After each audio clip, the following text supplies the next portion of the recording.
Eu tenho recebido de todo o Brasil solicitações, mensagens, telefonemas de várias pessoas preocupadas em resguardar os seus direitos nesta época em que existem muitas arbitrariedades por parte do poder público, quer seja municipal ou estadual.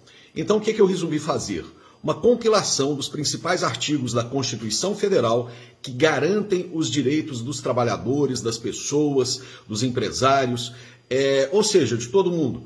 E também fiz uma pequena compilação de alguns crimes contidos na Lei de Abuso de Autoridade e que, eventualmente, estas autoridades, estes fiscais, poderiam incorrer. Em tempos que nós temos visto, por exemplo, o que ocorreu em Patrocínio recentemente, com aquele rapaz sendo espancado pela Polícia Militar, uma atitude lamentável de maus policiais, que de forma alguma pode manchar toda a corporação. Os maus elementos existem em todas as profissões, diga-se de passagem. Mas é importante que você, cidadão, se proteja e, para se proteger, você deve conhecer os seus direitos. O conhecimento é a maior arma que você tem para combater a arbitrariedade. Mesmo porque a gente sabe que essa loucura, essa histeria, esse pânico generalizado não vão durar para sempre. E um dia as autoridades vão ter que começar a prestar contas dos seus atos, não é mesmo? Não só em relação ao aspecto econômico, mas também aos atos em si que estão tolhendo as liberdades individuais. Então vamos lá.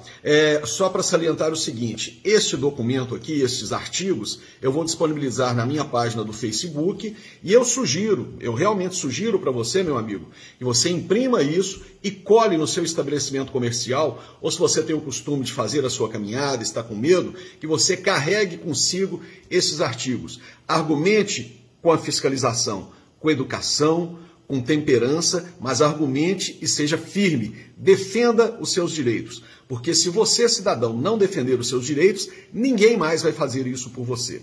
Vamos lá, então. Em primeiro lugar, a Constituição Federal. Ela foi promulgada em 5 de outubro de 1988 e ela é a lei maior do país.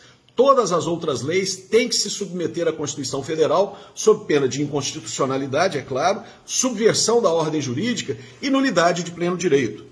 O artigo 1º da Constituição Federal diz o seguinte: a República Federativa do Brasil, formada pela união indissolúvel dos estados, municípios e do Distrito Federal, constitui-se em Estado democrático de direito e tem como fundamentos a dignidade da pessoa humana, é um dos fundamentos da nossa Constituição, e os valores sociais do trabalho e da livre iniciativa. Trabalho e livre iniciativa.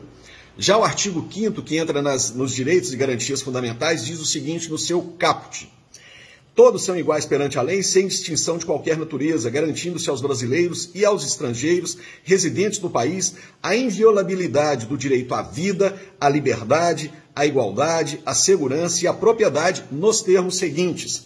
O inciso 2, esse inciso é importantíssimo.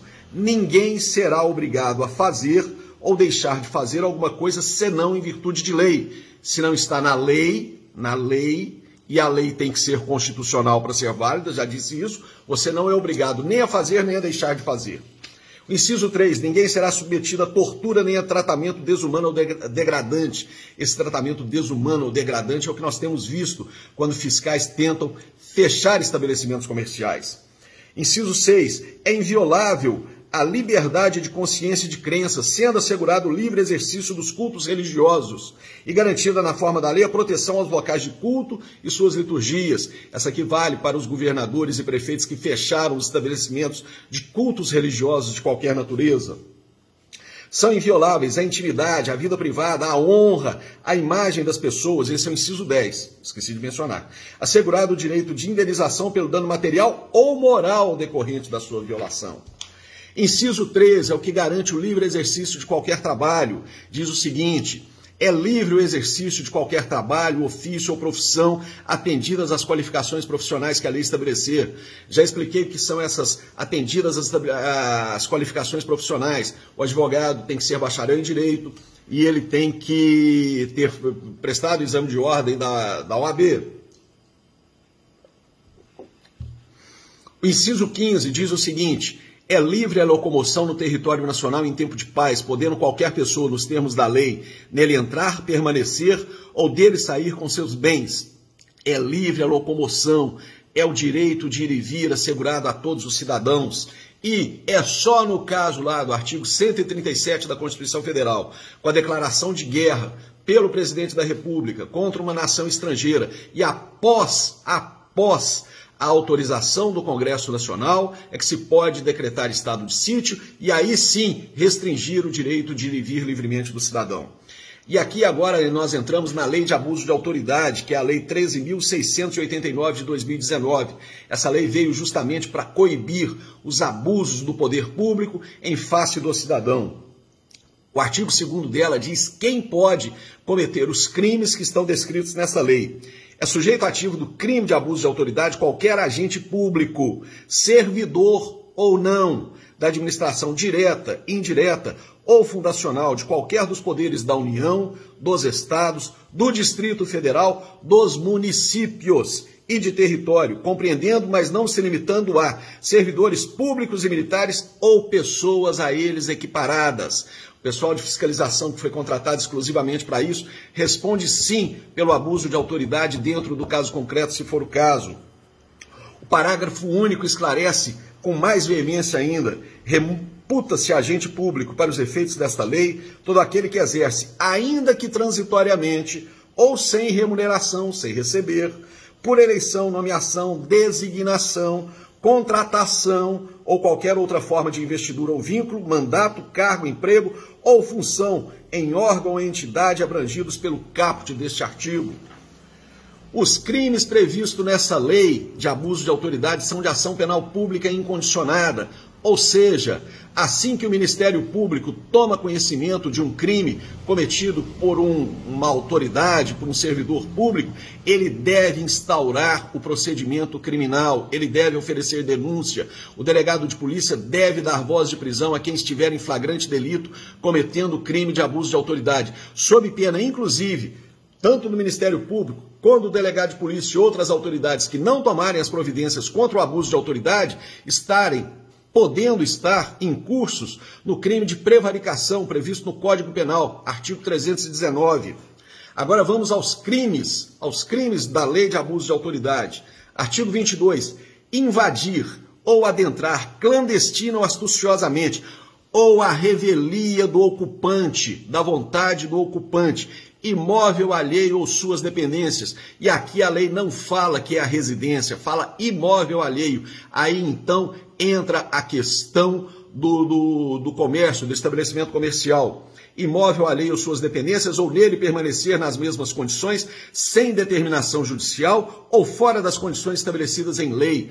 E não me venham dizer que existe a lei que diz que o fiscal pode entrar, porque essas leis são inconstitucionais e nulas de pleno direito. Pena, detenção de 1 a 4 anos e multa. Incorre na mesma pena, na forma prevista do caput deste artigo, quem, inciso 1, coage mediante violência ou grave ameaça a franquear-lhe o acesso ao imóvel ou suas dependências. O artigo 27 agora, vamos tratar do segundo crime.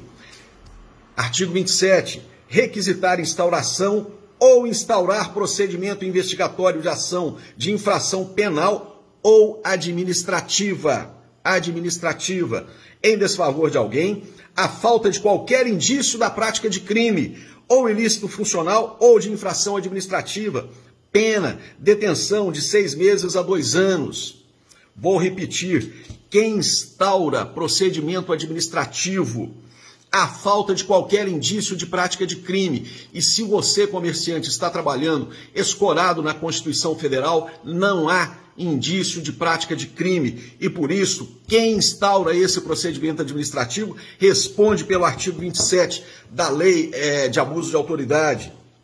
Terceiro crime, dar início ou proceder à persecução penal, civil, administrativa, sem justa causa fundamentada, ou contra quem sabe inocente, pena, detenção de 1 a 4 anos e multa. É muito parecido o artigo 30 com o artigo 27, e é preciso tomar cuidado, esses fiscais que estão aí exacerbando o seu poder, que estão se comportando como pequenos ditadores, vocês podem sim responder por esses 2 crimes. E finalmente o último crime está previsto lá no artigo 33, exigir informação ou cumprimento de obrigação, inclusive o dever de fazer ou não fazer, sem expresso amparo legal, sem expresso amparo legal. Em Minas Gerais não temos amparo legal para Onda Roxa, é uma mera deliberação do Comitê Extraordinário.